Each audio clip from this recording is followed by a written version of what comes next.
Herzlich willkommen zu Alltag Deutsch Podcast. Hallo zusammen, schön, dass ihr wieder dabei seid. Genau, hallo auch von mir. Leute, heute ist Tag 185. Wahnsinn, Tag 185 schon. Ja, die Zeit fliegt echt. Und wir haben heute ein wirklich super spannendes Thema für euch, nämlich nachhaltige Energie. Ein absolut wichtiges Thema heutzutage. Absolut. Und wir lernen heute gemeinsam 15 wichtige Wörter für den Alltag, wenn es um Strom, Umwelt und Energie geht. Genau, das sind Wörter, die ihr wirklich jeden Tag in den Nachrichten hört oder in Gesprächen mit Freunden braucht. Richtig. Aber bevor wir da richtig reinstarten, haben wir heute noch was Besonderes für euch. Oh ja, heute zeigen wir euch eine sehr effektive Methode, um eure Aussprache zu verbessern, Shadowing. Shadowing. Beim Shadowing sprecht ihr fast gleichzeitig mit dem Sprecher. Hier sind 3 einfache Schritte. Genau, also Schritt 1, zuhören. Hört zuerst nur zu. Achtet auf die Aussprache, die Betonung und die Pausen. Denkt nicht an Grammatik, hört nur den Klang. Richtig. Und dann Schritt 2, mitsprechen. Jetzt sprecht ihr mit. Versucht genauso zu sprechen wie der Sprecher. Ja, genau so. Achtet auf Tempo, Stimme und Gefühl. Und der letzte Schritt, also Schritt 3, aufnehmen. Nehmt euch selbst auf. Vergleicht eure Stimme mit dem Original. Das hilft total. Ja, voll. So erkennt ihr eure Fehler und könnt euch verbessern. Ganz wichtiger Punkt hier noch, bitte lest nicht nur still mit. Shadowing funktioniert nur, wenn ihr laut sprecht. Absolut, euer Mund muss die Bewegungen trainieren. Also macht das am besten direkt heute mit unseren neuen Wörtern. Ja, nutzt die Chance. Und bleibt unbedingt bis zum Ende, dort hört ihr unsere Mini-Story. Genau, eine kleine Alltagsgeschichte, in der wir alle neuen Wörter nochmal zusammenfassen. Also, lass uns starten. Wenn wir über Energie sprechen, dann müssen wir ja erstmal schauen, warum wir überhaupt etwas ändern müssen. Ja klar, das größte Problem. Also wenn ich da an große Städte denke, da sieht man oft diesen grauen Himmel, oder? Ja, genau. Diese ganzen Abgase und der Smog. Und das bringt uns direkt zu unserem ersten Wort für heute, die Luftverschmutzung. Ein langes Wort, ja. Die Luftverschmutzung. Auf Englisch übersetzt man das mit Air Pollution. Also Air Pollution. Das bedeutet, dass die Luft durch schädliche Gase oder Schmutz verunreinigt wird. Vor allem durch alte Fabriken oder eben Autos. Genau. Und ein gutes Beispiel für den Alltag wäre, der Umstieg auf grüne Energie reduziert die Luftverschmutzung. Richtig. Und wenn wir schon von Abgasen und Autos sprechen, das führt uns doch direkt zur modernsten Lösung, die wir aktuell haben. Ah, du meinst unser zweites Wort, das E-Auto. Genau. Das Elektroauto oder eben kurz das E-Auto. Auf Englisch heißt das Electric Car. Electric Car. Ein Auto, das mit Strom statt mit Benzin fährt?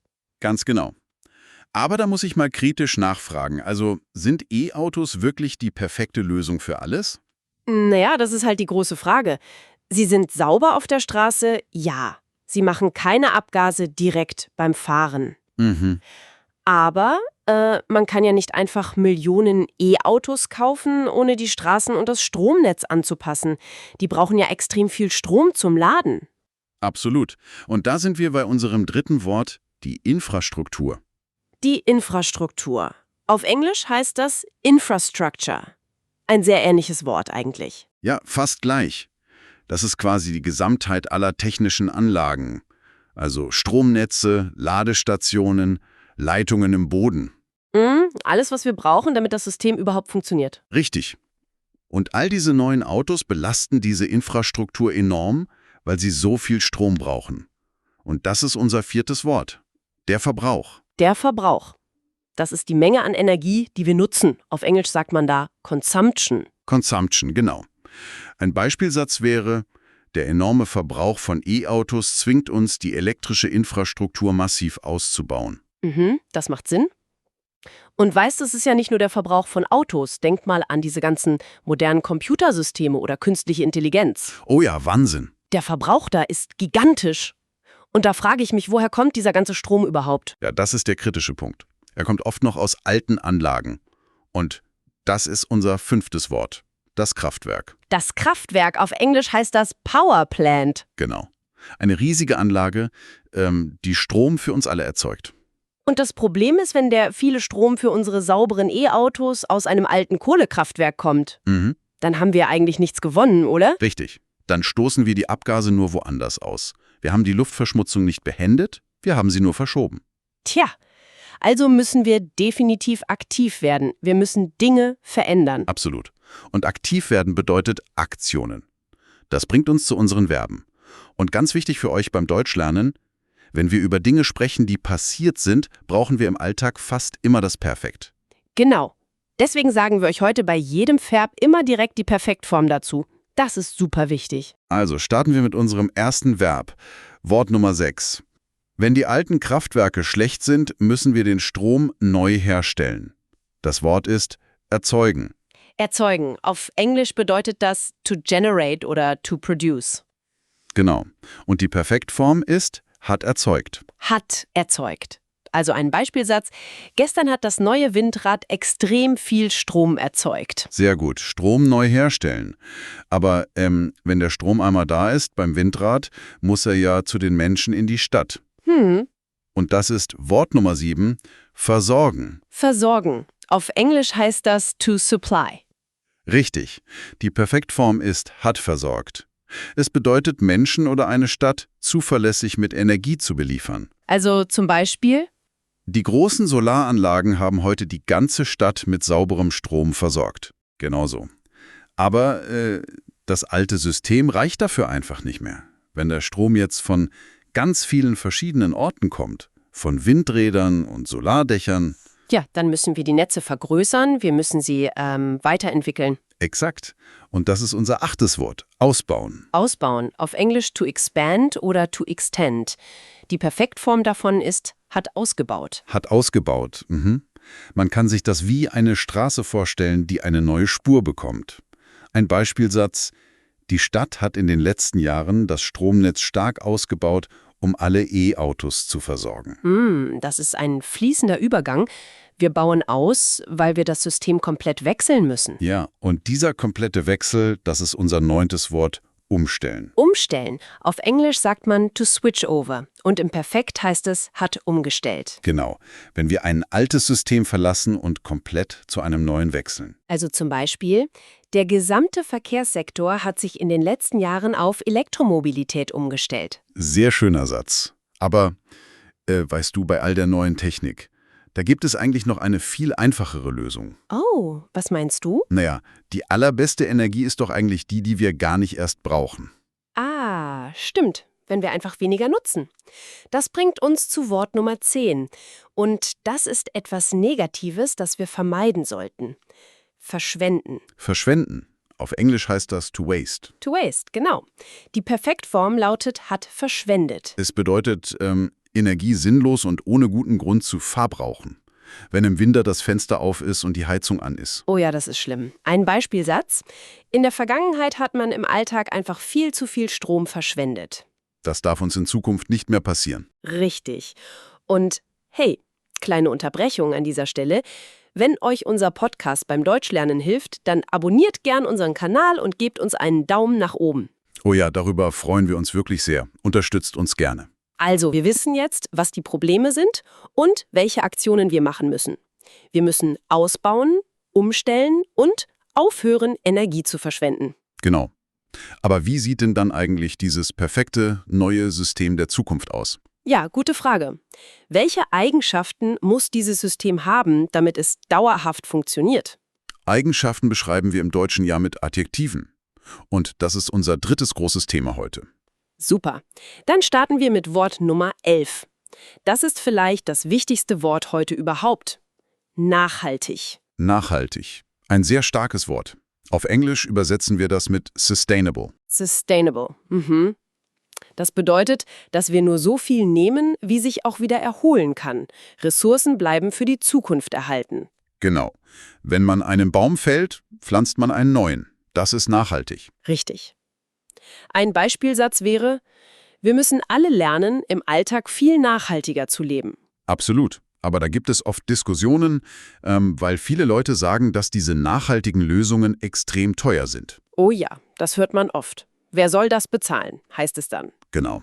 Und deshalb müssen diese Lösungen nicht nur gut für die Umwelt sein, sondern auch bezahlbar. Und das ist Wort Nummer 12, wirtschaftlich. Wirtschaftlich. Auf Englisch sagt man economical. Economical. Das bedeutet, es muss rentabel sein. Es muss finanziell Sinn machen. Also, zum Beispiel, günstiger Strom aus Windkraft macht den Betrieb von E-Autos endlich wirtschaftlich. Es lohnt sich finanziell. Richtig. Und das führt uns direkt zu einer wirklich spannenden Frage. Ja? Gibt es eigentlich eine Energiequelle, die einfach niemals leer wird, egal wie viel wir davon nutzen? Oh, das wäre natürlich perfekt.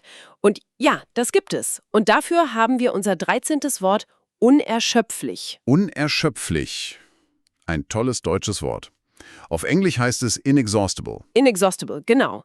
Es bedeutet, dass etwas niemals verbraucht ist. Es ist in riesigen Mengen da, für immer. Ein Beispielsatz. Im Gegensatz zu Kohle oder Öl ist die Energie von Sonne und Wind einfach unerschöpflich. Jeden Tag scheint die Sonne wieder, egal wie viel Strom wir gestern mit Solaranlagen erzeugt haben. Exakt. Aber diese unerschöpfliche Energie verändert, wie unser Netz aussieht. Wie meinst du das? Naja, früher gab es ein einziges riesiges Kraftwerk für alle. Heute hat fast jeder zweite eigene Solarpaneele auf dem Dach. Die Energie kommt von überall. Ah, ich verstehe. Und das ist unser 14. Wort, dezentral. Dezentral, richtig. Auf Englisch decentralized. Es bedeutet, dass etwas über viele kleine Orte verteilt ist und nicht von einem großen Zentrum steuert wird. Genau. Zum Beispiel Solaranlagen auf tausenden Hausdächern sind eine absolut dezentrale Stromerzeugung. Wenn eine Anlage kaputt geht, laufen die anderen trotzdem weiter. Das ist viel sicherer eigentlich. Ja, total. Und um dieses dezentrale System perfekt zu machen, brauchen wir noch eine letzte Eigenschaft. Unser 15. Wort, effizient. Effizient. Auf Englisch sagt man efficient. Efficient. Es bedeutet, dass etwas mit sehr wenig Verlust arbeitet. Man holt das absolute Maximum heraus. Ein Alltagsbeispiel wäre, moderne Kühlschränke oder Rechenzentren müssen extrem effizient arbeiten, um den Stromverbrauch zu senken. Genau. Sie kühlen genauso gut, brauchen aber nur noch die Hälfte an Energie. Das ist effizient. Wow, okay. Da haben wir alle unsere 15 Wörter zusammen. Ja, eine ganze Menge, aber super wichtige Begriffe. Absolut. Und wie versprochen, fassen wir das jetzt alles nochmal für euch zusammen. Genau, in unserer Mini-Story. Hier könnt ihr wunderbar nochmal das Shadowing üben. Zieht euch die Wörter rein. Also, seid ihr bereit? Bleibt unbedingt bis zum Ende. Dort hört ihr unsere Mini-Story. Ich erzähle euch heute von Thomas. Ich höre zu. Also, Thomas ärgert sich eines Abends extrem über seine extrem hohe Stromrechnung. Oh nein, das kenne ich. Ja, schrecklich. Salzerdrauch ist in den letzten Monaten einfach gigantisch gewesen. Er verhält sich in seiner Wohnung eigentlich fast wie ein eigenes kleines Kraftwerk. Ah, okay. Der Fernseher läuft, das Licht brennt überall. Genau. Thomas merkt plötzlich, dass er jeden Tag viel zu viel Energie verschwendet. Er wäscht seine Kleidung viel zu heiß, lässt den alten Computer ständig an. Also lebt er überhaupt nicht nachhaltig. Richtig. Und das stört ihn.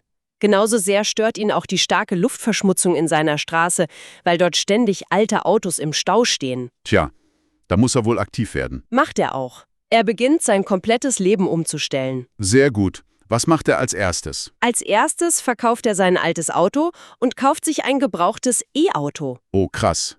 Aber Moment, wie lädt er das? Er nutzt einfach die öffentliche Infrastruktur.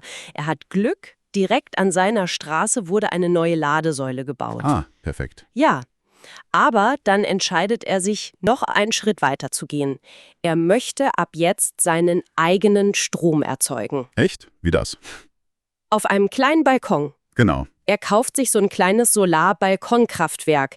Ihm wird bewusst, dass die Sonnenenergie absolut unerschöpflich ist. Jeden Tag scheint sie kostenlos auf seinen Balkon. Das ist genial. Das ist ja völlig dezentral. Richtig dezentral, ja. Und für ihn ist das extrem wirtschaftlich, weil seine Stromrechnung sofort sinkt. Die kleine Anlage am Balkon versorgt jetzt tagsüber komplett seinen Kühlschrank. Wahnsinn. Eine tolle Lösung. Er ist so begeistert, dass er plant, nächstes Jahr das System sogar noch auszubauen. Er will noch ein zweites Panel kaufen. Sehr cool. Ja, und das Fazit? Thomas lebt jetzt einfach viel effizienter und freut sich jeden Monat über das gesparte Geld. Wow, das ist wirklich eine super Geschichte. Sie zeigt einfach total gut, wie man diese 15 Wörter im ganz normalen Leben anwenden kann. Absolut. Vom E-Auto bis zum Balkonkraftwerk, das passiert ja gerade alles um uns herum. Ganz genau. Und jetzt seid natürlich ihr an der Reihe, liebe Zuhörer. Richtig. Schreibt eigene Sätze mit den neuen Wörtern in die Kommentare. Übt das perfekt bei den Verben und wendet die Adjektive an. Das hilft extrem beim Lernen. Und noch einmal die Erinnerung, abonniert den Kanal und gebt einen Daumen nach oben. Das unterstützt unsere Arbeit sehr. Voll. Wir freuen uns über jeden Einzelnen. Und wir sind auch noch lange nicht am Ende mit unseren Themen. Nein, überhaupt nicht. Morgen sprechen wir über... Kommunikation online. Oh, auch ein sehr wichtiges Thema im Alltag. Bei Alltagsdeutsch Podcast. Tschüss und einen schönen Tag noch.